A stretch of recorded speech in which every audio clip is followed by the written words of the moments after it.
పశ్చిమ గోదావరి జిల్లా పాలకొల్లులో మంత్రి నిమ్మల రామానాయుడు పర్యటించారు. ప్రభుత్వ ఆసుపత్రి ప్రాంగణంలో నూతనంగా 104 వాహనాన్ని మంత్రి నిమ్మల ప్రారంభించారు. అనంతరం ఎండీ సత్యనారాయణ 100 పడకల ప్రభుత్వ హాస్పిటల్లో జరుగుతున్న అభివృద్ధి పనుల పురోగతిని ఆయన నేరుగా పరిశీలించారు. హాస్పిటల్ నిర్మాణ, ఆధునికీకరణ పనులను వేగవంతం చేయాలని అధికారులను, కాంట్రాక్ట్ ఏజెన్సీలను ఆదేశించారు. పనులని త్వరగతిన పూర్తి చేసి మెరుగైన వైద్య సేవలను ప్రజలకు అందుబాటులోకి తీసుకురావాలని సూచించారు.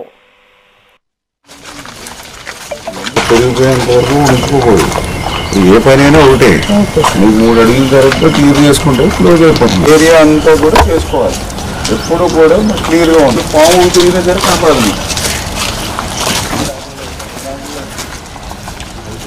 పాలకొల్లు ప్రభుత్వ ఆసుపత్రిని కూడా ఒక ఆరోగ్యంగా, సుందరంగా తీర్చిదిద్దాలనేటువంటి కార్యక్రమంలో భాగంగా మనం వరుసగా నిధులు ఎల్లుడా నుంచి 1,50,00,000 రూపాయలు, ఇరిగేషన్ నుంచి 80 లక్షల రూపాయలు, మున్సిపల్ నుంచి 40 లక్షల రూపాయలు, అదేవిధంగా సిఎస్ఆర్ ఫండ్స్ నుంచి 1,50 లక్షల రూపాయలు, అదేవిధంగా 30 లక్షల రూపాయలు హోమియో హాస్పిటల్ నిమిత్తం, అదేవిధంగా కాంపౌండ్ వాళ్ళ నిమిత్తం 1,80 లక్షల రూపాయలు. ఇట్లా ఈ 2 సంవత్సరాల కాలంలోనే అనేక డిపార్ట్మెంట్ నుంచి నిధులు ప్రభుత్వ ఆసుపత్రికి వెచ్చిస్తూ ఉన్నాం.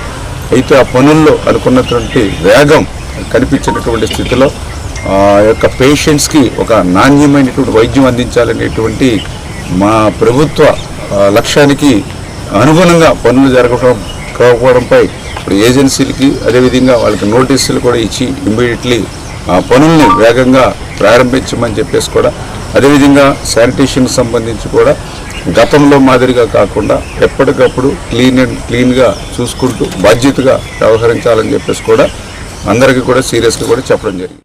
పాలకొల్లు ప్రభుత్వ ఆసుపత్రిని కూడా ఒక ఆరోగ్యంగా, సుందరంగా తీర్చిదిద్దాలి.